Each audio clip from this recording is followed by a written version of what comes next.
In this Star Wars gaming news update video, I will be sharing with you leaks for Respawn and Bit Reactor's upcoming Star Wars game, plus a brand new Star Wars game was actually revealed this week, an update came out for Battlefront 2, of all things, and so much more which I'll get into in this video. Before we do dive into all of this week's news though, make sure you do subscribe to this channel so you won't miss any future Star Wars gaming news updates. So, we are just a few weeks away from Star Wars Celebration when the next Star Wars game will be revealed, and this is coming from Bit Reactor and Respawn Entertainment. Since this game has been in development for 3 years now, we actually haven't had much information about it other than that it will be a tactical strategy game. But that has all changed because one of the artists working on the game has accidentally leaked images of this game. Now, just a word of warning, I can't show the images for copyright reasons, but I will describe them, and they are basically heavily edited. They are very much conceptual. There is a bunch of stand-in placeholder images. It's all concept art mixed with what the game could look like. Codenamed Star Wars Bruno, in one of the screenshots we see a behind-the-shoulder shot of Bo-Katan having the ability to throw thermal detonators or shoot various clone troopers.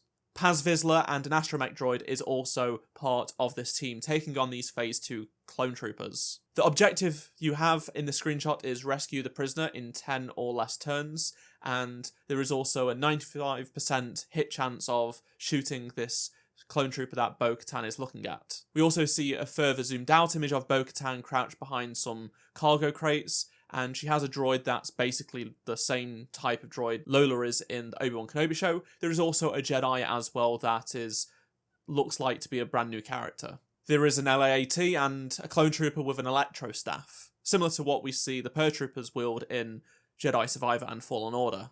There is a menu that shows continue, characters, load, options, and quit, and we have an astromech droid with Bo and one of her night owls. That is concept art, definitely, and there is also concept art of what could be a main menu. It says Headquarters, Catherine, Mining Colony, the place from Rogue One, and we have a guy that has the option Armory next to him, and what appears to be Ahsoka in a Rebels appearance, and this says Holotable, and then there is also a black market section with two characters. I could not tell you what species they are, and there is also a special ops option as well. There is a pause menu saying continue, characters, load, options, and quit, and the background is actually a screenshot from The Force Awakens when the Stormtroopers land on Jakku. The main menu with the Star Wars Bruno codename logo has continue, load, characters, options, and quit as selectable options, and behind it is an image of R2 from The Force Awakens. Takeaways from this seem to suggest that we will potentially have multiple eras, so we'll maybe have some Clone Wars and then some sort of original trilogy Rebels era stuff, and then with the screen caps of The Force Awakens, maybe, just maybe, there will be some sequel trilogy stuff in as well. These images come from mid-2023, so the game is obviously completely unfinished and a lot of it is various pieces of concept art, so this is going back almost 2 years ago, so I'm sure a lot has changed. All will be revealed though in just a few short weeks at Star Wars Celebration during the game's own dedicated panel. I'm very much looking forward to seeing what Bit Reactor and Respawn are cooking up. On to the next new Star Wars game coming out, and this is a brand new reveal which has happened just ahead of Star Wars Celebration. So StarWars.com announced this week that Beyond Victory, a mixed reality playset, is coming, and it's going to be made by ILM. So this is going to be an exclusive experience to the Meta Quest 3 and 3S. It's set during the time of Solo A Star Wars Story, and you'll join forces with legendary pod racer Sebulba, who's still going, and it's apparently an engine-thrumping mixed reality experience with an electrifying story and a variety of unique modes for players to enjoy.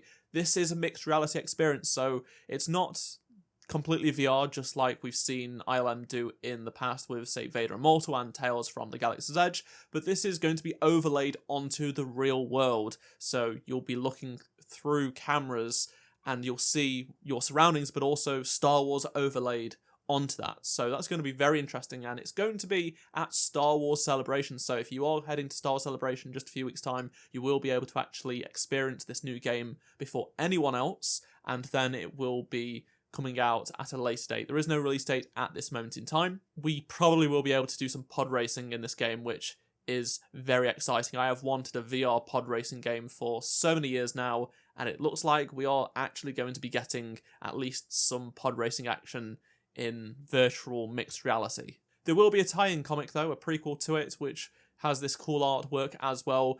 This comic will be only available and given away at Star Wars Celebration, so you've got to head to the MetaQuest booth and you'll be able to pick this one up, so that's pretty cool. Let's now talk about Battlefront 2, because I actually have had a few comments from people asking me about this update that was released this week. So basically, the Steam version of Battlefront 2 received an update this week, and many people started to speculate content is back. Evidently not. Of course, never in a million years. However, basically almost every single EA game got an update on Steam to basically update the EA app, which is part of the download when you download the game. So, for example, the Battlefront 2 download was like 384 kilobytes, which is absolutely nothing, and I think the Titanfall update was like 3 kilobytes. There is just a bunch of games that got the same update. Pretty much all EA games got the update, and it was simply just to keep the EA app functioning. This has happened a few times in the past 5 years since the game ended, so nothing to see here. This isn't out of the ordinary. More Star Wars game content is coming to Fortnite, and it's not just a couple of skins, it's actually going to be its very own mini-season. So Chapter 6 Season 3 will feature a Star Wars mini-season. This mini-season will last around a month and feature 2 updates. It should begin on either May 2nd or May 3rd, just in time for May 4th, which is Star Wars Day. It will feature multiple locations on the map that are Star Wars themed. Think the Mos Eisley canteen that we had for the Mandalorian time, and then there will be 3 bosses, 5 henchmen, 6 interactable NPCs, and a full Star Wars Battle Pass. As for the skins included in the Battle Pass, it is said to feature Qui-Gon Jinn, Emperor Palpatine, C-3PO, and Jar Jar Binks. Of course, these are just rumours at this moment in time, but it's shaping up to be quite an interesting mini-season as part of Fortnite. More details are coming soon, so stick around for that, and it wouldn't surprise me if we get something at maybe Celebration as well. More news now, and this is coming from Amazon. So they announced they had signed a multi-year deal with EA to bring various EA games, including both Jedi Survivor and Fallen Order, to Amazon Luna. So both Jedi games right now are playable in the cloud via Amazon Luna if you wish to do so. Star Wars Galaxy of Heroes has seen the return of the Trust Only in the Force event, so it's available and back for a limited time. This allows you to unlock Cal, Seer, Merrin, Tarful, and Saw Gerrera as seen in Jedi Fallen Order. On to Star Wars Outlaws now, and Outlaws actually topped the Game Audio Network Guild Awards with the most wins. It won 5 different awards: the Best Main Theme, Best Original Song, Best Original Soundtrack Album, Creative and Technical Achievement in Music, and Music of the Year. This Grammy-nominated soundtrack was also played during the GDC event this week as well, with a live orchestra and audience. Let's take a look at some anniversaries now, and this week, the Capital Supremacy update for Battlefront 2 released 6 years ago. It was a big one. It featured Capital Supremacy alongside Commando Droids, ARC Troopers, and many great improvements to the game.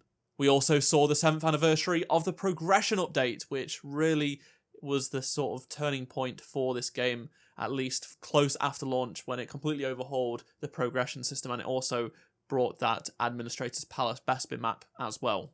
Sticking with the theme of Battlefront 2015, it has been now 9 years since the Outer Rim expansion released for that game, which was just a phenomenal expansion. I remember when people did not want to care about this expansion whatsoever before it came out. It got so much hate, and since its launch, it has been heralded as probably the best DLC of the bunch, not just because the others were bad, just because the maps and the game mode in this and the weapons and such were just so much fun. They were just so good, and it's a shame that the servers are just not populated with this DLC anymore because it was such a great time. LEGO Star Wars 3 The Clone Wars also released this week, back several years ago now. It's crazy how long it's been since 2011. And Jedi Outcast 2 also had an anniversary that released in 2002. Let me know down in the comment section below your thoughts on anything I've talked about in this video, and if you did enjoy this video, please do drop a like, subscribe so you don't miss any future news updates on Star Wars games, and I shall see you in my next video. Goodbye.